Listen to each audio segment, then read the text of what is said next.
Noted American author and statesman Frederick Douglass worked tirelessly as an abolitionist, then an anti-lynching advocate, and an advocate for equal rights. You can't talk about the history of civil rights in this country without talking about Frederick Douglass. He struggled long and hard before Dr. King and the civil rights movement. Here's a man who was fighting for the basic dignity of all people in this country before it was popular. Frederick Augustus Washington Bailey was born into slavery in eastern Maryland around 1818. Frederick Douglass was one of almost 4 million slaves who lived in the antebellum South. Slavery was a violent system of repression that forced African Americans to work for white owners for no pay and with no control of their lives. This system of owning human beings and their labor took away slaves' rights, their dignity, and identity by reducing people to the status of property. He barely knew his mother because they had been forcibly separated and she lived on a different plantation, and then she died when he was just a young child. It took incredible courage for slaves to find ways to win their freedom, self-worth, and individual identity. Certainly, during Douglass's time, it was absolutely forbidden for black people to learn to read or write. If they could write their own passage, which would allow them to move from place to place. Obviously, that wouldn't work. However, Frederick Douglass got a taste of learning from his owner's wife, who taught him a little before her husband forbade teaching him more. However, by then, his thirst for learning grew so strong that he endeavored to learn on his own by any means necessary. He had to learn in secret, sometimes even tricking people into teaching him. This education taught him the importance of liberty. Frederick Douglass successfully achieved his liberty after several attempts and after his spirits were temporarily broken by the savage slave breaker Covey. And he dedicated his freedom to lifting all slaves out of bondage.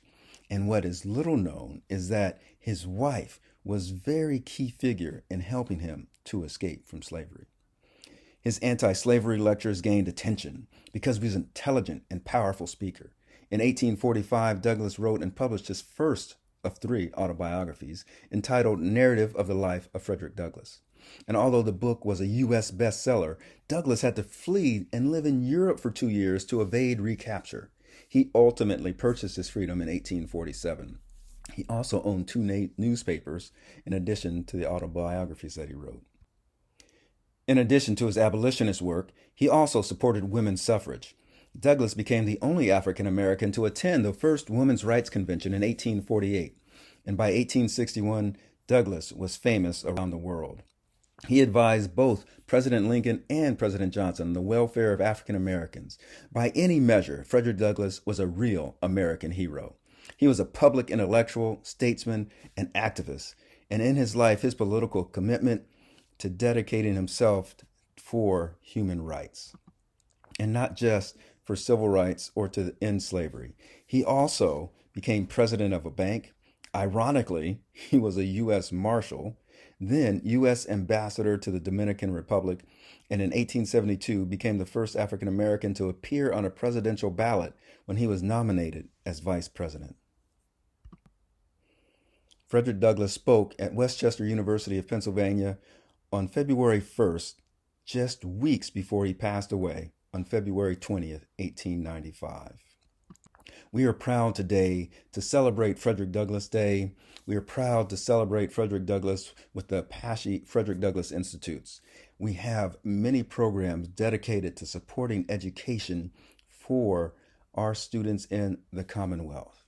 We have programs to bring in scholars, people who are in graduate programs so that they can work in Apache institutions.